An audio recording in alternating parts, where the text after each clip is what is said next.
Photo ತೆಗಿತಾ ಇರ್ತಕ್ಕಂಥ ಸಂದರ್ಭದಲ್ಲಿ ಅಲ್ಲಿ ಒಂದು KTM ಬೈಕ್ ಬರ್ತದೆ. KTM ಬೈಕ್ನಿಂದ ಇಬ್ಬರು ಇಳಿದು ಈ ಫೋಟೋ ತೆಗೆದುಕೊಳ್ತಿದ್ದ ಹುಡುಗರ ಹತ್ರ ಬರ್ತಾರೆ. ಅಲ್ಲಿ ಬಂದುಬಿಟ್ಟು ನೀನು ಫೋಟೋ ತೆಗೆದುಕೊಳ್ತಾ ಇರೋ ಒಂದು ಮೊಬೈಲ್ ಏನಿದೆ ಅದನ್ನು ನನಗೆ ಕೊಡು ಅಂತ ಕೇಳ್ತಾರೆ. ಆ ಹುಡುಗ ಇಲ್ಲ, ಇದು ನಾನು ರೀಚಾರ್ಜ್ ಮಾಡಿಲ್ಲ, ನನ್ನ ಫ್ರೆಂಡ್ ದಿಲೀಪನ ಹತ್ರ ಇರೋ ಒಂದು ಮೊಬೈಲನ್ನು ನಾನು ನಿಮಗೆ ಕೊಡ್ತೀನಿ ಅಂತಂದ್ಬಿಟ್ಟು ಕೊಡೋಕ್ಕೆ ಹೋದಾಗ ಅದನ್ನು ರಿಜೆಕ್ಟ್ ಮಾಡ್ತಾರೆ.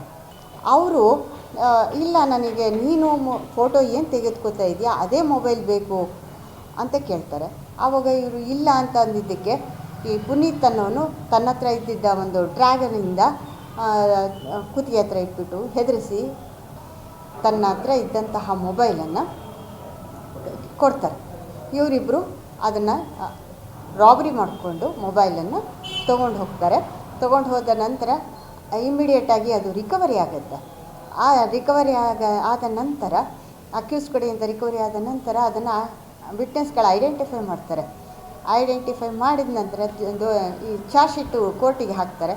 ಕೋರ್ಟಿಗೆ ಹಾಕಿದ ಮೇಲೆ 13 ಜನ ಸಾಕ್ಷಿದಾರರನ್ನು ನಾವು ವಿಚಾರಣೆ ಒಳಪಡಿಸ್ತೀವಿ. ಅದರಲ್ಲಿ ಏನು ಈ ಮಕ್ಕಳು ಇರ್ತಾರೆ, ಅಮಿತ್ ಮತ್ತು ದಿಲೀಪ್ ಅನ್ನೋ ಮಕ್ಕಳೇನಿರ್ತಾರೆ, ಅವರಿಬ್ಬರು ಕ್ಲಿಯರಾಗಿ ಪುನೀತ್ ಆತನ್ನು ಐಡೆಂಟಿಫೈ ಮಾಡ್ತಾರೆ. ಯಶವಂತ್ ಅನ್ನೋ ಬಾಲಕನ ಮೇಲೆ ಬಾಲ ನ್ಯಾಯ ಮಂಡಳಿಯಲ್ಲಿ ಕೇಸ್ ನಡೀತಾ ಇರುತ್ತೆ. ಪುನೀತ್ ಅಂದು ಪ್ರಧಾನ ಜಿಲ್ಲಾ ಮತ್ತು ಸತ್ರ ನ್ಯಾಯಾಲಯದಲ್ಲಿ ನಡೀತಾ ಇರುತ್ತೆ. ಅಲ್ಲಿ ಎಲ್ಲ ಕ್ಲಿಯರಾಗಿ ಇವರ ಕಿತ್ಕೊಂಡು ಹೋಗಿರ್ತಕ್ಕಂತಹ ಮೊಬೈಲು ಅದನ್ನು ಗುರುತಿಸ್ತಾರೆ. ಜಯಂತ್ ಕುಮಾರ್ ಅವರು ಆರೋಪಿಗೆ ಆರೋಪ ಸಾಬೀತಾಗಿದೆ ಅಂತಂದ್ಬಿಟ್ಟು 7 ವರ್ಷಗಳ ಶಿಕ್ಷೆಯನ್ನು ವಿಧಿಸಿ ಆದೇಶಿಸಿದ್ದಾರೆ.